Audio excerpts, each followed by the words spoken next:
Hey guys, there we go for our vending machines and cool gadgets in Japan playlist. Have a look at this one. This should also go on our food and eating in Japan playlist and our mini series on 500 yen meals because there's a couple in here.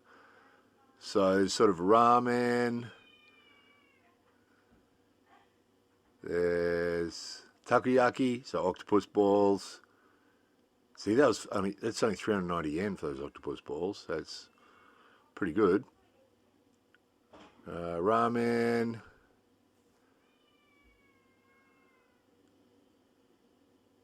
Gyoza. Frozen jelly. That must be for dessert, eh? Chahan, so sort of fried rice. And yakisoba, so fried noodles. So some good stuff there. And as you can see, there's a few things there that are under 500 yen, which is pretty good. That's less than $5. And very tasty. More videos coming soon.